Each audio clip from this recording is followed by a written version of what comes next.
Have you been part of a conversation that's gone off the rails lately? You know, the conversation where you think it's going really well and then somebody just gets fired up. And next thing you know, they're making accusations. They're charged up. They want to call you names and you get to fighting words, right? Well, that is not good. That is not good in the field of communication. Of course, here on Effective Communication, we talk about being effective in communication. If the conversation's gone that far, it's gone off the rails. Let's be honest. It's gone off the rails. One of the things that you really want to do in a conversation like this is make sure that doesn't happen to you. Why? Why don't you want that to happen to you? Because it's a waste of your time. When a conversation goes off the rails, you got to ask yourself, is there something more valuable I could be doing with my time rather than arguing with a person that we just are not going to see eye to eye? So your challenge is from the get-go, if you sense that a conversation isn't headed in the right direction, take a little note here from Dale Carnegie. Be sympathetic with the other person's ideas and desires. Now, what does that mean, being sympathetic with their ideas and desires? Well, it doesn't mean that you agree with them. It doesn't say that at all. What it says is that I'm going to listen. I'm going to take the time to understand. Whether I agree or disagree with you is irrelevant right now. What I'm going to do is focus on appreciating you as another human being and sympathizing with your ideas and desires. Now think about this. By doing this, you allow the person the opportunity to actually share with you what they truly think. And remember, even if you're hearing something, you say, well, that's just crazy in your mind. You don't say that out loud. Remember, people, all people, once thought the planet Earth was flat. Remember that? They all thought it was flat? And imagine if you walked up to somebody like Galileo did and said, hey, no, the world is round. You live on a ball. And they're like, you're crazy, man. Da, da, da, da, da. And what would be the point? And I give that example because we know that's absurd. But how many of these conversations do you want to say, this is absurd today? This is absurd what this person said, or that politician said, or this news media person said, or somebody else said. You want to get frustrated and aggravated by it.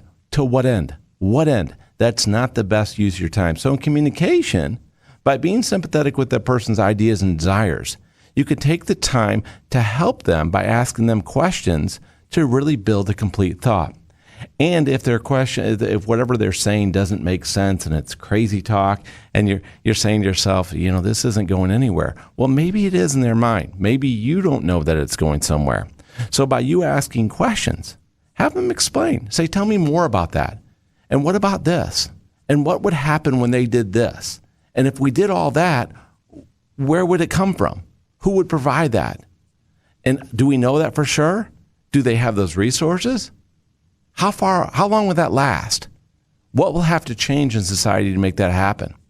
And by asking all these questions, what you're doing is forcing the person to be more logical, to come up with a discussion and a plan, and to be able to actually execute on what they're thinking rather than just raw emotions. Now, the beautiful thing about this is fundamental to having good dialogue, good negotiations, good conversations, is going further, digging deeper, exploring in that conversation with the other person.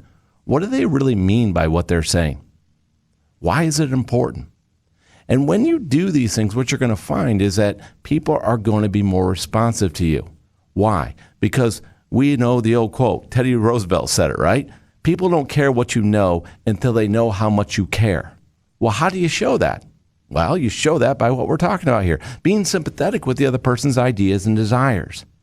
And through that sympathy, they're going to want to relate to you. They're going to be open to the questions you're asking because you are showing true concern to understand what it is they're trying to get across. And the beautiful thing about this is that you never have to argue with anybody because arguments are a waste of time. We talked about that before on the show. They don't accomplish anything. Dialogue, great. Debate, great. Arguments, waste of time. Your time is precious. Right here. With me right now, your time is precious to learn, to grow, to realize that you have the ability in communications to actually steer a conversation by the way you react to somebody. And by being sympathetic with that person's ideas and desires, the reaction they're going to give back to you is one, this person cares. They want to talk about this. We're going to grow together. Now just imagine if everybody we had, every elected official, would follow this wisdom. Imagine if all the people in the media would follow this wisdom. Imagine how much more would be accomplished each day. So my challenge to you today, Be a step ahead of every politician out there. Be a step ahead of the media. Be a step ahead of everybody. Be true to yourself and be sympathetic with other people. Allow them to explain their position. Ask questions for understanding. And you know what? You'll both grow in the conversation.